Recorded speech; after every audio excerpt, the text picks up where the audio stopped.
most scary bit for me. And the water hit? When I came up. And that was all on my own.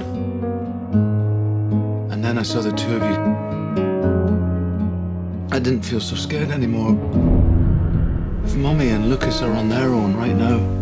I had the privilege of chatting with Tom Holland, who I'm convinced is a 40-year-old man trapped in a little kid's body. I know, he's amazing, isn't he? He's really remarkable. Were there moments on set that when you guys were doing scenes or just in the time you spent with him and you realized, wow, this kid really is wise beyond his years in a lot of ways? He's a very special young man. He trained for over a year to be Billy Elliot on stage in London, and then he performed that for 2 years, so he has an incredible understanding of acting and performance, and with that, a great confidence in it, you know. And we watched him taking all that understanding and knowledge and putting it in front of a camera for the first time, which was exciting to watch. But what the best thing about Tom is that because he's unbelievably talented, that we couldn't find things that he couldn't do. Like we would go to this beach on the weekend, this beach bar called Memories, and they had people that, you know, juggled fire and those things that swing around, fire cages, and we tried to challenge him on all of this stuff. He was able to do all of it because he's an amazingly coordinated young man. Glad to see that fatherhood has taught you to make the little kid juggle fire. Juggle fire. Yeah. Do that. See if you can pull that off, Tom. He started with not fire things, but anyway. He's obviously not old enough to really remember this event happening. Right. What are your first memories of this happening? Yeah, I was here in LA. I watched it play out on the news. I remember being horrified, watching those numbers grow and grow. I actually then got a call from George Clooney, and he asked me to be part of his telethon. So I remember it very well. Who knew I'd be doing a film about it 6 years later?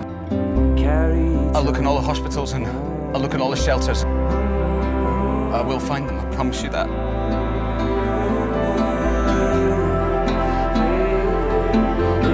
Well, with a lot of movies that take place around a world event, this provides a human element to it and a human insight into it. What was it that you really connected with, not just about the setting of a story like this, but about the father you play and then the man you portray in the movie?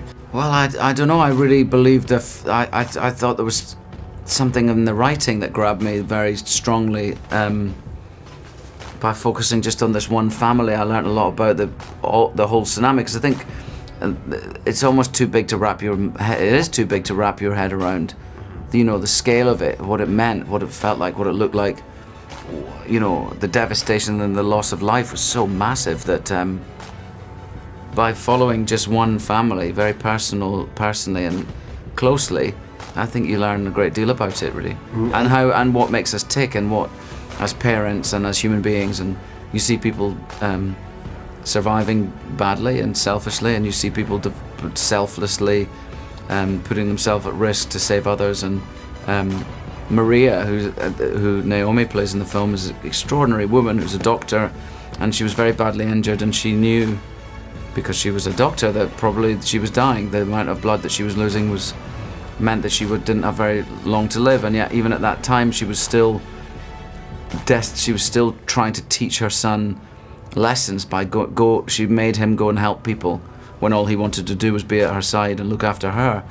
She was like, no, go, and there's people here that need your help, go and help them. What was it about this woman in particular that had you inspired to want to say yes? Well, I mean, her courage, her sense of courage was brilliant, and I mean, that's wildly inspirational to learn about that. Every actor has a different approach when they're playing someone who's lived a real life. What's the first thing you do? I mean, ask a million questions. I got to spend quite a lot of time with Maria, so that was great and very, very helpful. I think true stories, that they resonate, and you know, you have to get swept up in belief, and when it's true, it's much easier. You mentioned that when this event actually happened, Clooney reached out to you to get involved and lend your support. Is there still work to be done in the research you've done with this movie? Yeah, I mean, there's still massive amounts of repair, you know, schools and things like that. So, yeah, I mean, when we went there, and we would see things that are still haven't changed, you know, like buildings that haven't been repaired.